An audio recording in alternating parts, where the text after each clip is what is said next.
आज हम लाए हैं क्लास 7th का वर्कशीट सॉल्यूशन। ये वर्कशीट नंबर 1 है। सामाजिक विज्ञान की भूगोल की वर्कशीट है। ये शिक्षा निदेशालय राजधानी क्षेत्र दिल्ली से यह वर्कशीट आती है आपकी रोज़। सबसे पहले आप अपना नाम लिखेंगे, फिर अपनी कक्षा अध्यापक का नाम लिखेंगे। ये 11 सितंबर की वर्कशीट है। तो चलिए वर्कशीट का पहला टॉपिक देखते हैं। वर्कशीट में पहला है पर्यावरण। अब पर्यावरण के बारे में पढ़ेंगे हम इस पैराग्राफ में। तो पर्यावरण के बारे में पढ़ने से पहले आप मेरे चैनल स्टडी विद अमन कुल को सब्सक्राइब कर लेना, जिससे आपको मेरी नोटिफिकेशन मिल जाए। मेरी सारी वीडियो जो मैं डालूँ आपको। लंबी छुट्टियों के बाद जब रवि स्कूल जा रहा था, तब उसने देखा कि उसके स्कूल के निकट के खेल के मैदान में खुदाई हो गई थी। वहीं एक मैदान उनके खेलने के लिए वहाँ पर था। लोगों ने बताया कि वहाँ अनेक घर वाली एक बड़ी इमारत बनेगी। जब रवि को समझ में आया कि मुलायम घास, गेंदे के फूल, एक तितलियों वाला विशाल मैदान अब हमेशा के लिए नष्ट हो चुका है, तो उसकी आंखों में आंसू छलकने लगे। उसने ये बात अपने सहपाठियों को बताई। सुबह की सभा में प्रधानाचार्य ने भी बहुत उदासी से कहा, देखो कैसे हमारा पर्यावरण बदल रहा है। कक्षा में पहुंचकर रवि ने अपने शिक्षक से पूछा, पर्यावरण क्या है? जो कुछ भी आप अपने आसपास देखते हो, शिक्षक ने बताया। रवि कहने लगा, इसका अर्थ है स्कूल, भवन, मेज, कक्षा में रखी कुर्सियाँ, यहाँ तक कि खुला मैदान, सड़क, कूड़ा करकट। मेरे दोस्त, ये सभी हम पर्यावरण के अंग हैं। तो ये इस पैरा में बताया है कि पर्यावरण का मतलब एक मैदान में कंस्ट्रक्शन हो गया था और उसमें ये सब बच्चे खेलते थे और वहाँ की सारा चुप हट गया और पर्यावरण बदल रहा है। ये इसके बारे में बताया। अपने आसपास उपलब्ध संसाधनों की सूची बनाइए और उन्हें निम्न तालिका के अनुसार वर्गीकृत कीजिए। अब अपने आसपास जो अपने आसपास घर में जो उपलब्ध संसाधन होते हैं उनकी सूची बनाइए। तो घर में उपलब्ध क्या क्या होता है? फ्रिज होता है, तो मैं यहाँ फ्रिज लिख देती हूँ। फ्रिज होता है। और क्या होता है?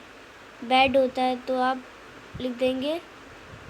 दरवाज़ा लिख सकते हैं, दरवाज़ा लिख देंगे। और सोफ़ा लिख सकते हैं। और क्या लिख सकते हैं? अलमीरा लिख सकते हैं, तो अलमारी लिख देती हूँ मैं। अलमारी लिख सकते हैं। और बेड का आप लिख सकते हैं बिस्तर। और क्या लिख सकते हैं? ये सब हमारे घर में उपलब्ध होते हैं सामान, ये हमारे संसाधन हैं। चलिए आगे देखते हैं। सेकंड, पड़ोस में उपलब्ध। अब पड़ोस में क्या क्या उपलब्ध हो सकता है? रोड हो सकती है, तो हम यहाँ पे सड़क लिख देंगे। सड़क लिख सकते हैं। पार्क लिख सकते हैं। और क्या लिख सकते हैं? कार लिख सकते हैं। बस लिख सकते हैं, बस लिख देंगे। साइकिल उपलब्ध होती है, साइकिल लिख देंगे। और क्या सीख सकते हैं? और हमारे बहुत सारी चीज़ें उपलब्ध होती हैं। अब ये आपका सेकंड कॉलम भी कंप्लीट होता है। थर्ड कॉलम देखते हैं। विद्यालय में उपलब्ध संसाधन। अब विद्यालय में क्या क्या उपलब्ध होता है? मेज होती है,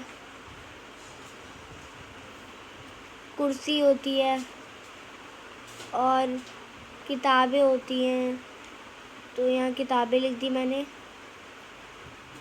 और क्या हो सकता है?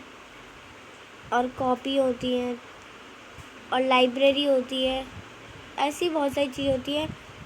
और पेड़ पौधे होते हैं, तो आप पेड़ लिख सकते हैं, पेड़ पौधे लिख सकते हैं। तो ये मैंने यहाँ पे लास्ट की लिस्ट भी लिख दी है। अगर आपको ये अच्छी लगी तो आप लिख सकते हैं इसमें तीनों कॉलम में। तो चलिए आगे पढ़ते हैं। क्या ये सभी संसाधन एक समान है? अब ये जो अभी समान संसाधन दिए हैं सारे एक समान है? तो नहीं, संसाधन जैविक और अजैविक होते हैं। सजीव प्राणियों का संसार, जैसे पादप जंतु। अब जो जीवित होते हैं वो सजीव होते हैं, और जो अजीवित होते हैं वो निर्जीव होते हैं। तो ये हमें बताया गया, जैसे स्थल होता है वो निर्जीव होता है, और जंतु और पादप होते हैं वो सजीव होते हैं। नीचे दी गई वर्गीय पहेली में कुछ संसाधनों के नाम दिए गए, उनकी पहचान करके नीचे भी तालिका में जैव अजैव में लिखिए। अब हमें जो नीचे संसाधन, नीचे एक कॉलम में हमें कुछ संसाधन के नाम दिए, अब हमें जैव और अजैव में लिखना है। तो चलिए देखते हैं हम। फर्स्ट देखते हैं। फर्स्ट क्या है? पेड़ लिखा है। तो पेड़ क्या है? पेड़ जैव है, तो यहाँ पेड़ मैंने लिख दिया। सेकंड देख सकते हैं आप, जंगल लिखा है, तो जंगल भी जैव है, तो यहाँ जंगल लिख देंगे। और क्या लिख सकते हैं, पुल, तो पुल क्या अजैव है या जैव है, तो पुल अजैव है। और क्या देख सकते हैं हम, रेगिस्तान लिखा है, आप देख सकते हैं, तो रेगिस्तान क्या है, रेगिस्तान अजैव है, तो यहाँ आप रेगिस्तान लिखेंगे। तो यहाँ रेगिस्तान मैंने लिख दिया, आप ऊपर से देख के लिख देंगे। और क्या लिखा है, फल, फल के जैव अजैव है, तो फल एक समय पर तो जीवित थे ना, पेड़ से ही तो निकलते हैं।